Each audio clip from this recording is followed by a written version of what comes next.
Okay, George, so I'm going to palpate your biceps muscle. So it actually runs from here to here, and it is responsible for bending your elbow. So I'm going to feel the tendon of the muscle, and I'm going to have you flex like you're doing a biceps curl. And I can feel that there's activity there, so you have normal muscle activity in your biceps. Okay, George, so we're going to work on palpating your rotator cuff muscles. So you have 4 different muscles in the rotator cuff category. So for supraspinatus, I'm going to have you bring your arm out like you're making a snow angel. So this one right here. Good, and I can feel that muscle working. Go ahead and go back down now. We're going to do infraspinatus and teres minor, which are both back here. I'm going to have you roll your shoulder back to face your palm forward. I'm going to feel those. Okay, go ahead. Good, and I can feel both of those muscles working. Go ahead and do it one more time. There's teres minor. One more time. There's infraspinatus. All right, and then for this last one, for subscapularis, I'm going to just feel inside here really quick. I'm going to have you roll your shoulder forward so that your palm is facing out. Okay, go ahead. Good, and I can feel subscapular. So all 4 of your rotator cuff muscles are working. Okay, George, so I just want to explain to you where your rotator cuff muscles run. So up here you have your supraspinatus, and it will run from here to here. And then you have your infraspinatus, which will be down here, and it'll run from here to here. And then you have teres minor, which will kind of run and wrap around your armpit. And then deep to all of that, you have your subscapularis muscle, which is below your shoulder blade, and you can kind of feel it deep in the armpit. Alright, George, so we are going to palpate your pronator teres muscle, and it runs from here to here. This muscle is important because it allows you to twist your forearm like this, and do things like opening a doorknob, turning a doorknob. So I'm going to go ahead and find that muscle. Okay. And then I'm going to go ahead and have you turn your arm like you're opening a doorknob. Good. I can feel that right there. Do it one more time for me.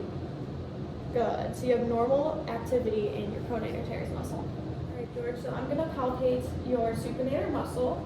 So this is similar to the pronator teres muscle, where it does that kind of rotation of your forearm, like opening a doorknob, except it goes this way so that your palm is up. So I'm going to go ahead, it kind of runs from here to here. So go ahead and turn so your palm is up. Good. I can feel that muscle activity going. That means you have normal activity. All right, George, so I'm going to palpate the flexor group of your wrists and fingers. So I'm going to go ahead and have you shake my hand like this, and I'm going to have you squeeze my hand, and I'm going to feel for your brachioradialis, which is right here, and that actually just separates the flexor group from the extensor group. So go ahead and let go, and then make a fist, and then I'm going to have you bring your wrist in towards you. Yep. So you have many different muscles in here. The first one that you can see is palmaris longus. It's this tendon right here. I can feel that that's working. Then you have your flexor carpi radialis, which is up here, and I can feel that that's working. And then flexor carpi ulnaris is down here, and I can feel that that one is working.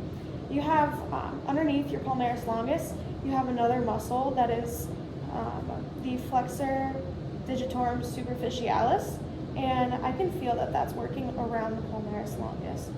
Now there's one last, you can relax. There's one last muscle that you have, it's flexor profundus, and that's just really deep, so I won't be able to feel it, but all your other muscles have normal muscle activity.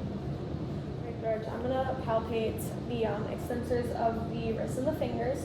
So first I'm going to find the brachioradialis muscle. So I'm going to have you go like you're shaking my hand and go ahead and squeeze.